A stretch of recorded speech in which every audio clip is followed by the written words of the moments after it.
Okay, so this is what you need to do to run successful cold email campaigns. There are mainly four things I'm going to talk about in this video. The first one is defining an ICP. And I know this might sound super simple. You might say, I already have an ICP in place.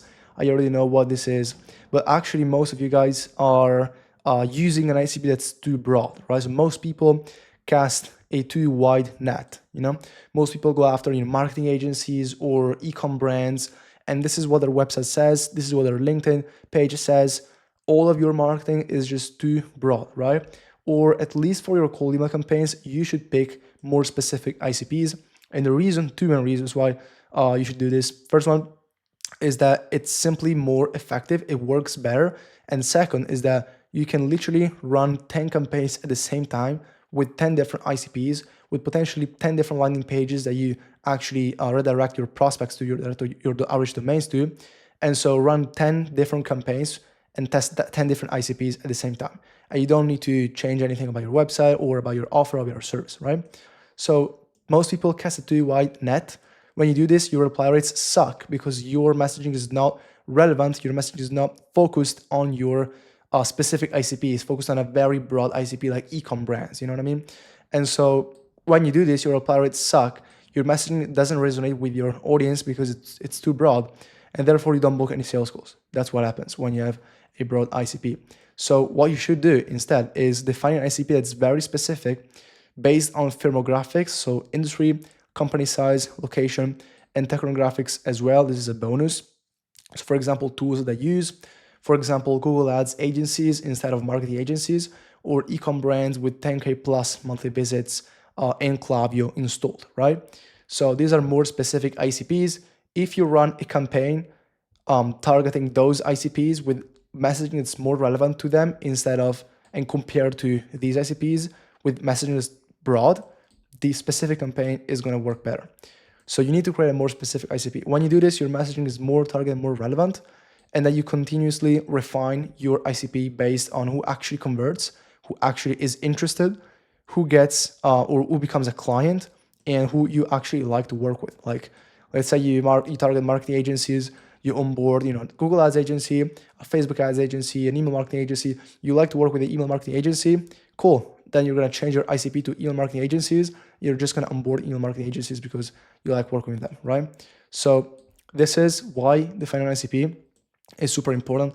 Next thing is solve an actual problem. Like nobody talks about this, but it's so important.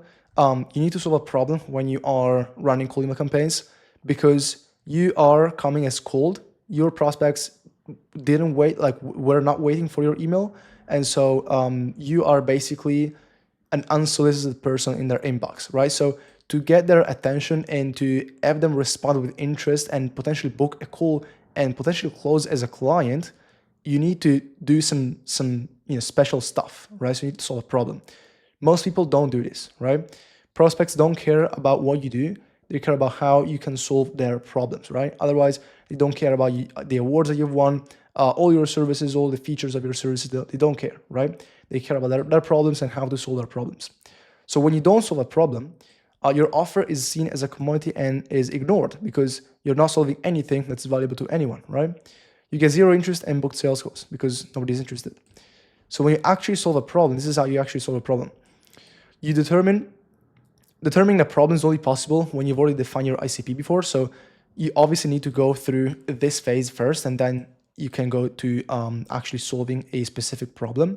So determining the problem is only possible when you've already defined your ICP. And again, another reason why this is important is because if you take like e-com brands as the ICP, you're gonna solve a problem that relates to all e-com brands, right? But if you take e-com brands with 10K plus monthly visits and Klaviyo installed, you can understand that those people are going to have a much different problem than the broad problem, right? So it can be way more targeted with messaging, way more targeted with the problem you solve.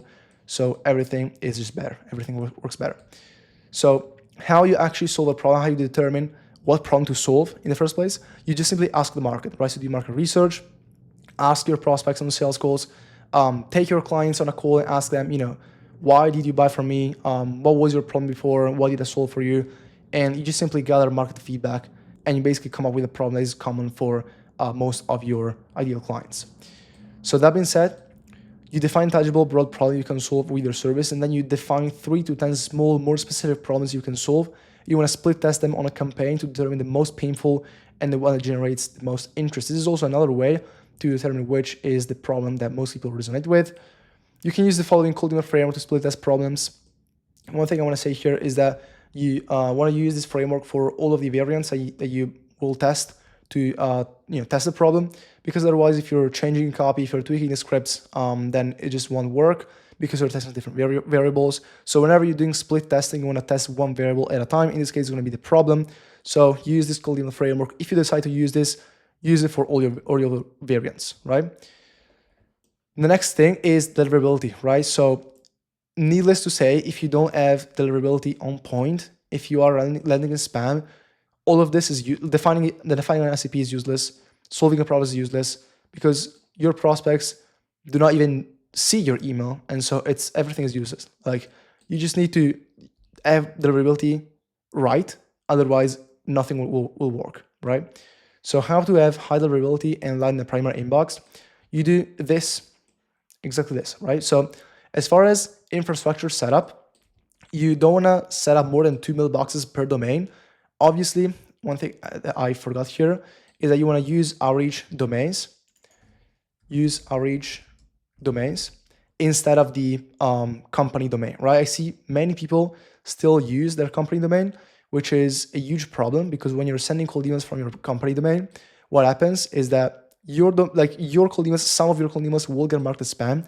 And so if your main domain gets marked as spam, what's going to happen is that then all of your emails that you guys send from your main domain are going to land in spam, like invoices, emails to clients, everything's going to land in spam. So you need to use outreach domains.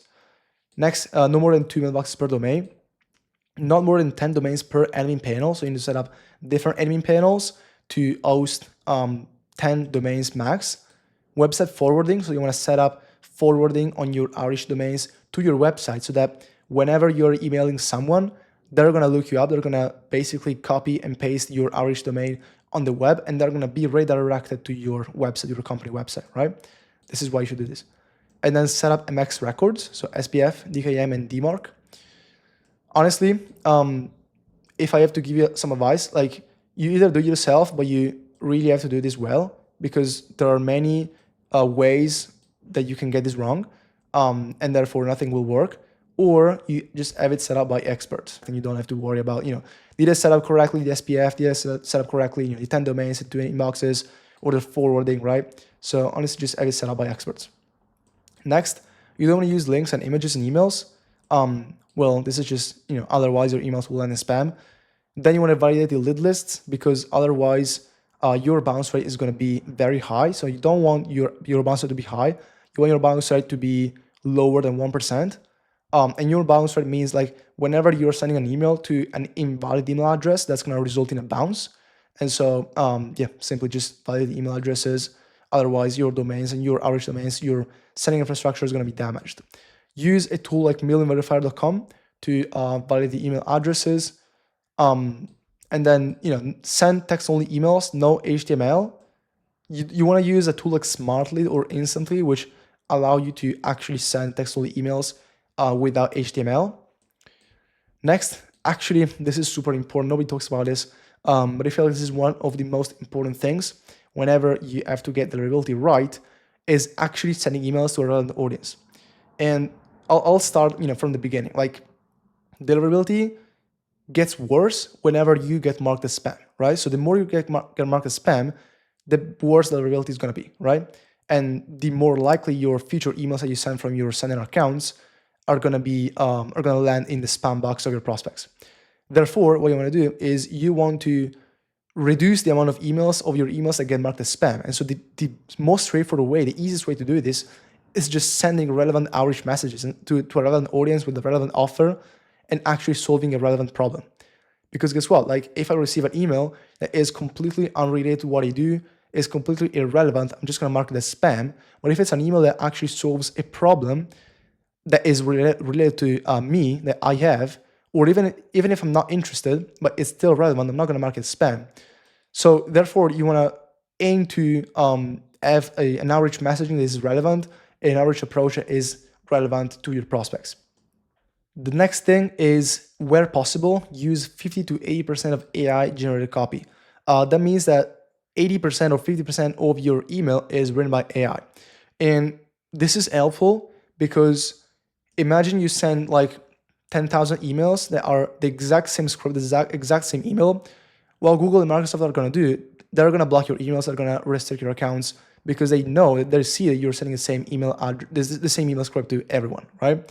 So they will recognize you're a spammer, right? But if you are sending each email that is different, and the more different they are, the better, then they're not going to see that. They're not going to see that, and they're not going to mark you spam, and you will safely land in the primary inbox of your prospects. So you can use Clay to do this. I actually made a video on how I write 50% of my cold email scripts with AI by using Clay, so you can go check that out. Then what you want to do is you want to check your deliverability weekly. So you want to do spam tests, inbox placement tests, and you want to control the individual mailbox reply rate. You can do spam tests and inbox placement tests by using a tool called emailguard.io, I think it is, and then you can easily run tests there. And also you want to control the individual mailbox reply rate by looking at your Smartly campaign dashboard. So if you're using smartly.ai, which is the same tool I recommend, what you want to do is you want to go to the campaign dashboard, and then you want to go to show email account performance on the top right corner right here. And then you want to look at the reply rates of each individual email account, right? So as you can see here, we've got 8%, 6%, 5%. If you see an email account that is getting like below 1% reply rate, then replace the account, right? Because that account, if it's getting less than the 1% replies or reply rate, it's likely damaged. All right, so the next thing is leveraging relevance, right? So leveraging relevance is super important because of two main reasons. Number one, what I mentioned before, so it's gonna get you a higher deliverability because if you send emails to a relevant audience with a relevant outreach message, less people are going to mark you as spam. So therefore you have higher deliverability. And then second, the main reason is that with a relevant outreach message, you're actually going to get better results and you're going to get more leads, right? That's how it is. And so what this means is that you have to write the outreach message considering the prospect's current situation, right? So you should use Clay.com to do this because it's gonna make this 10 times easier. Or otherwise you can just do it manually and search for your prospects and look at their current situation, where they are, and then leveraging relevance based on that. But honestly, it's gonna take you a ton of time, so I would just use Clay. So to leverage relevance, you want to reach out based on intent data. So whenever you can, prioritize reaching out based on intent data, right? So for example, I'll give you 3 examples here of what intent-based campaigns are. Hiring for a certain role. If you are, for example, a Google Ads agency and you want to reach out to e-com brands, run a campaign targeting e-com brands that are hiring for a Google Ads specialist. Because if they are hiring for a Google Ads specialist, they're probably interested in running Google Ads, or they're already running ads, but they want someone to manage their ads for them. So if you go in and actually say, look, I can actually run your ads, give you better results than a Google Ads specialist for half of the price of what it would cost you to hire a Google Ads specialist. Guess what? They're probably going to be interested, right? Same thing for a campaign targeted prospects that have a specific technology installed. So for example, Salesforce, HubSpot, Magento, Klaviyo. If you are a web design agency or landing page agency, you might be reaching out to like Magento users. So companies are using Magento for their website and offer to upgrade their website to Shopify or whatever to make their website load faster, convert more, or stuff like that.